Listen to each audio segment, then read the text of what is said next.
तो चलिए शुरू करते हैं हम लोग। लास्ट टाइम पे जो बात की थी ऑपरेशन ऑफ सेट्स में, हम लोगों ने देखा था कि ए यूनियन बी को डिफ़ाइन किया था। जैसा आपको मालूम है कि ऑपरेशन ऑफ सेट का मतलब क्या होता है, जैसे कि हम लोग कोई गिनतियों को नॉर्मली ऐड करते हैं। बेसिक ऑपरेशन में क्या पढ़ा है, एडिशन, सब्सट्रैक्शन, मल्टीप्लिकेशन, डिवीजन। तो ये भी क्या होता है, दो गिनतियों के बीच होने वाला ऑपरेशन है। 2 + 3 = 5, तो एक ऑपरेशन है प्लस। इसी तरीके से और उसका रिजल्ट भी क्या आता है, रियल नंबर में 5।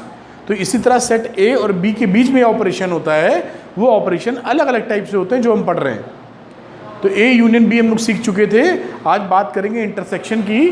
तो इंटरसेक्शन ऑफ सेट्स, यानी हमारे पास अगर दो सेट्स हैं ए और बी, तो ए इंटरसेक्शन बी क्या होगा, all elements which are common in A and B is known is A intersection B.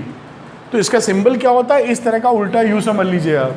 तो हम जब बोलेंगे ए इंटरसेक्शन बी, तो इसका मतलब क्या होगा कि ए और बी में जो कॉमन एलिमेंट है यहाँ लिखे जाएंगे। एग्जाम्पल लेते हैं हम लोग, फिर वेन डायग्राम से भी समझ लेंगे। मान लीजिए एक हमारे पास सेट है 1 2 3 4 और बी हमारे पास सेट है 2abc, और आपसे बोला जाए कि ए इंटरसेक्शन बी बताइए। तो ए इंटरसेक्शन बी का मतलब होता है जो दोनों में कॉमन हो। तो कॉमन केवल कितना दिख रहा है, 2। तो इसका आंसर क्या होगा, केवल 2। ये इंटरसेक्शन बी आ गया। जो एलिमेंट ए और बी दोनों में कॉमन रहते हैं उसे हम बोलते हैं A intersection B. Venn diagram की इसका सिंबल आपको दिखाया है हमने, जो यहाँ पे यूज़ किया गया है। वेन डायग्राम की मदद से अगर हम देखना चाहें कि ए इंटरसेक्शन बी हम किसको कहेंगे, तो जैसा आपको मालूम था कि हम लोग यूनिवर्सल सेट लिया करते हैं। इसको यूनिवर्सल सेट लिख दीजिए इधर या इधर, और ये बनाइए ए, दूसरा बनाइए बी। ये सेट ए और ये सेट बी, और ए इंटरसेक्शन बी जो कॉमन पार्ट है, तो this is the common part. तो ये क्या हो जाएगा, ये हो जाएगा this part is known as A intersection B. ठीक, तो इसे बोलेंगे ए इंटरसेक्शन बी, जो आपको बहुत आसानी से समझ में आता है। कोई डाउट इसमें? ठीक है, अब इसकी कुछ प्रॉपर्टीज भी पढ़ लेते हैं हम लोग। तो ये देखिए कुछ प्रॉपर्टीज देखते हैं। ये इंटरसेक्शन वाली, A intersection B, B intersection A के बराबर होता है। चाहे और ए और बी में कॉमन एलिमेंट की बात करें या हम लोग बी और ए में कॉमन एलिमेंट की बात करें, बात तो वही है। तो ये कौन सा लॉ हो गया, कम्यूटेटिव लॉ, टेटिव लॉ। उसके बाद A intersection B intersection C अगर है, तो A intersection B intersection C की बात कर सकते हैं हम लोग। ये कौन सा लॉ बनाएगा, this is the associative law. इसको हम लोग डायग्राम से भी समझ भी लेंगे, एसोसिएटिव लॉ। उसके बाद फाई का इंटरसेक्शन ए से लेंगे, तो फाई मतलब कुछ नहीं तो कुछ नहीं मिलेगा, और यू से लेंगे तो ए मिल जाएगा। ठीक है, तो लॉ ऑफ फाई और यूनिवर्सल सेट हो जाएगा ये, लॉ ऑफ नल सेट या यूनिवर्सल सेट। उसके बाद A intersection A is equal to A, idempotent law. ये हो गया आपका, ए से ए का ही ले लें।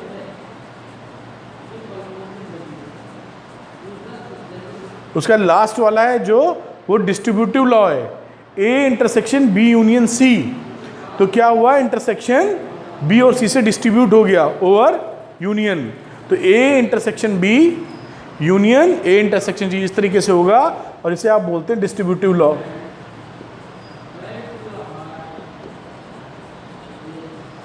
ये कुछ प्रॉपर्टीज जो हमको मालूम होनी चाहिए। अब देखिए कुछ प्रॉपर्टी में कुछ डायग्राम बनाते हैं अपनी अंडरस्टैंडिंग के लिए, इसे बात क्लियर हो जाए। सेकंड वाले का बनाते हैं हम लोग, ठीक है। देखते हैं कि वेन डायग्राम से क्या क्लैरिटी हमको मिल रही है। तो वेन डायग्राम में पहली बात लेते हैं, 3 सेट है। वेन डायग्राम की प्रैक्टिस भी हो जाएगी। ये हमने 3 सेट बनाए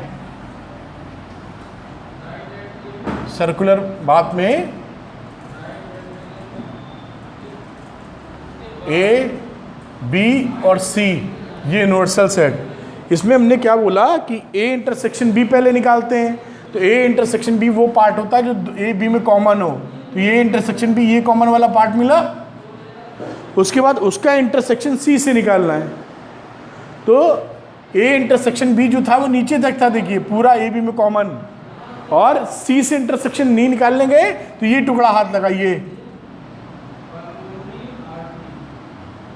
ये लगा, उसका इंटरसेक्शन जब निकाल लेंगे। समझ में आया कि नहीं? अब दूसरे वाले की बात करते हैं यहां। अब इसको बनाने हम लोग गए,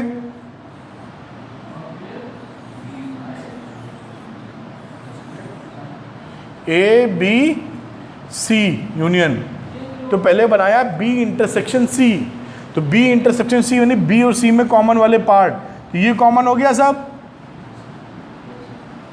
अब इसमें हमने देखा ए से जो इंटरसेक्ट कर रहा हो, यानी ए में जो कॉमन हो इन दोनों से, तो ए में कॉमन का वाला पार्ट कितना आ गया, फिर से ए में कॉमन ये ए, तो ए से लिया तो ये पार्ट कॉमन आ गया ये, तो ये टुकड़ा और ये टुकड़ा देखिए सेम है, दिख रहा है जहाँ डार्कर स्पेस किया हमने, इसको डार्क कर दीजिए जरा आप। तो वेन डायग्राम से भी बना के आप समझ सकते हैं। ये कहने का मतलब था कि थोड़ा अंदाज़ा आपको हो जाए, इस तरीके से वेन डायग्राम से आसानी से समझा जा सकता है। ठीक है, इसको नोट कर लीजिए, आगे चलते हैं हम लोग।